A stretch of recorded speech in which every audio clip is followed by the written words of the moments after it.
Assalamualaikum warahmatullahi wabarakatuh. Perkenalkan, saya Indri selaku Kepala Program Studi untuk Program Studi Sarjana Ekonomi Pembangunan.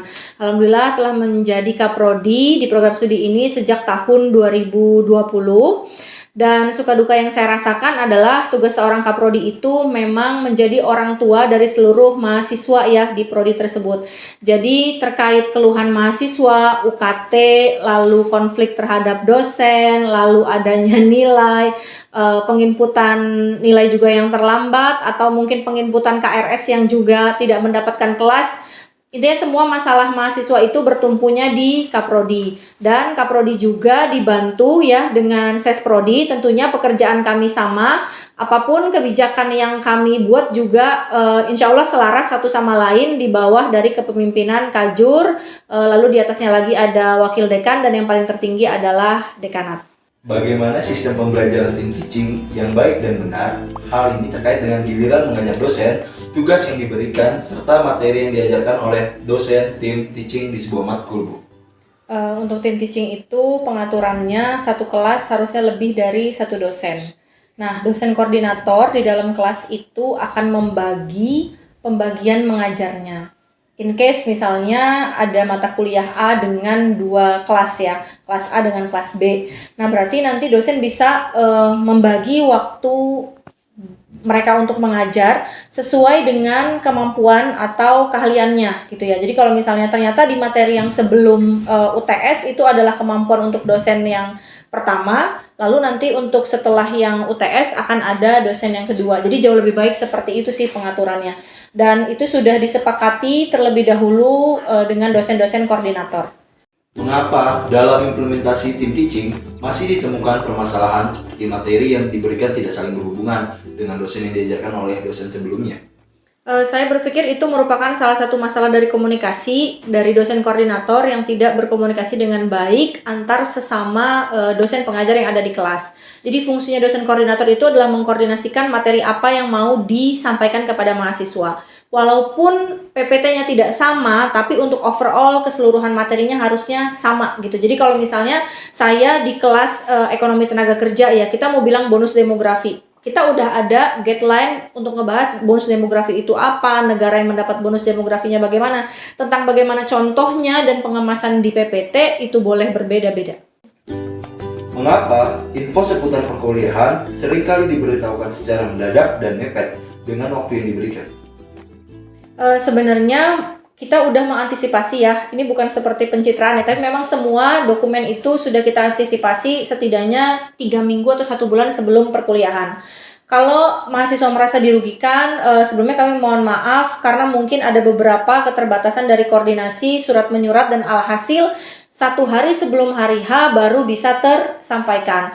Tapi harusnya mahasiswa juga harus lebih aktif ya untuk bertanya, bisa kepada Kaprodi, bisa lewat Instagram yang ada di FEB untuk menanyakan apakah semester depan masih dimungkinkan untuk kuliah online maupun offline. Jadi jauh lebih jelas info yang bisa kalian dapatkan.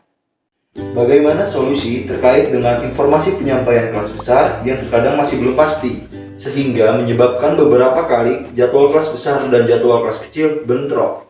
Hal ini dikarenakan pengajar kelas besar itu merupakan pengajar-mengajar praktisi. Jadi dia bukan seorang dosen yang murni. Jadi bisa aja kayak praktisi dari DPR, lalu dia pegawai kementerian. Nah, kita memang kesulitan untuk mix and match jadwal antara mahasiswa sudah punya jadwal kuliahnya sendiri, sedangkan praktisi yang semestinya mereka sudah mengikuti jadwal yang kita punya, tapi karena ada agenda-agenda lain yang jauh dinilai lebih penting dan urgent, alhasil terjadilah pergantian jadwal. Namun dari hal itu harusnya juga tetap akan kita usahakan untuk mengkoordinasikan jadwal pengganti agar tidak bentrok. Jaringan internet yang terkadang masih susah sinyal saat berada di tempat beberapa ruangan ataupun tempat, terkait hal ini kira-kira adakah solusi yang dapat diberikan? Harusnya itu lebih kepada universitas ya pertanyaannya, karena kami dari Prodi nggak punya kapasitas lebih dikarenakan pengaturan dari jaringan internet kan dari Puskom adanya di wilayah universitas. Ya nanti kita jadikan masukan di saat rapat pimpinan. Bagaimana prosedur mengulang matkul atau mata kuliah? Untuk mengulang matkul, kamu bisa mengulang di semester yang sama. Tapi karena di EP, Ekonomi Pembangunan ini memiliki dua kurikulum yang berbeda ya, ada kurikulum 2017 dan kurikulum 2020. Untuk mata kuliah di kurikulum 2017 sudah tidak ada lagi karena memang adik-adik kalian yang sekarang mulai dari tahun 2020 menggunakan kurikulum Merdeka ya. Jadi ada di tahun 2020. Adapun kalian masih ingin mengulang untuk mata kuliah di kurikulum 2017 akan kami upayakan untuk tetap dapat dikonversi dengan yang ada di kurikulum 2020. Terkait fasilitas unlimited storage Google Drive, mahasiswa kira-kira apakah dapat diberikan kembali? Sebab dengan adanya fasilitas ini sangat memudahkan mahasiswa yang menjadi koordinator kelas untuk menyimpan record Zoom yang digunakan sebagai bukti presensi. Ya, pertanyaan yang baik ya, dan ini harusnya diteruskan ke ranah pimpinan fakultas dan juga universitas agar menambah lagi storage dari Google Drive-nya. Dan untuk saya pribadi pun sempat mengalami hal yang sama, kita pun mengomunikasikan kepada bagian Puskom, alhamdulillah itu bisa ditambah. Jadi mungkin nanti solusinya akan dibantu untuk koordinator kelas, dikoordinir siapa-siapa saja email-emailnya dan nanti akan kita bantu tambahkan. Tapi tentunya kebijakan ini saya harus komunikasikan dulu ya dengan ranah pimpinan fakultas. Untuk fasilitas Infocus, terdapat Infocus yang buram dan letaknya juga sangat tinggi sehingga sulit diperbaiki. Apakah pihak kampus punya solusi untuk memperbaiki hal itu?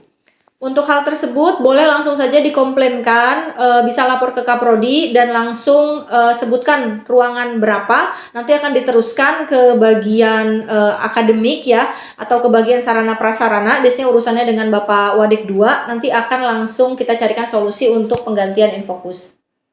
Fasilitas kampus apa saja yang dapat digunakan oleh semua mahasiswa, contohnya seperti lapangan olahraga UPVJ, apakah dapat digunakan oleh semua mahasiswa?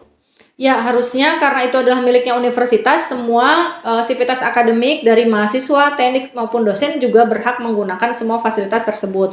Tapi tentunya akan ada jadwal ya untuk pergantian penggunaan dari lapangan tersebut. Jadi harus bisa mencari koordinator yang mengurus atau bertanggung jawab terhadap beberapa fasilitas-fasilitas yang ada di kampus. Apakah mahasiswa yang pekerjaan orang tuanya PNS atau pegawai negeri sipil bisa mendapatkan pengurangan UKT? Untuk pengurangan UKT, kita akan melihat dari bagaimana pekerjaan ya, latar belakang kedua orang tuanya. Untuk PNS-nya juga golongan berapa, kita harus lebih jelas. Kalau dia sudah golongan 4 atau kita sering bilangnya eselon ya, ada eselon 1, 2, ya tentunya udah nggak bisa. Dan mahasiswa lebih tahu kok berapa besar gaji orang tuanya, dan mereka pun tahu porsinya apakah layak untuk mendapatkan pengurangan atau tidak. Karena memang pengurangan UKT ini sangat diperuntukkan untuk teman-teman mahasiswa yang memang dari segi perekonomiannya kurang mampu dan dari gaji orang tua juga, atau mungkin tanggungan dari keluarga juga masih banyak. Nah, kalau dirasa kamu anak PNS tapi golongannya tinggi, ya mohon maaf, mungkin dengan kerelaan hati Tuhan kasih rezeki yang lebih banyak sehingga kamu tidak mendapatkan pengurangan UKT. Untuk pendaftaran KIPK, apakah masih dapat dilakukan pada saat sudah masuk masa perkuliahan? Untuk KIP itu jika Anda penerima KJMU atau beasiswa ya dari masa SMA dan memang berdomisili di DKI Jakarta, itu masih bisa didapatkan, dan biasanya juga nanti anak-anak semester 1 mereka akan mengurus semua berkas-berkasnya dengan sesuai persyaratan yang berlaku.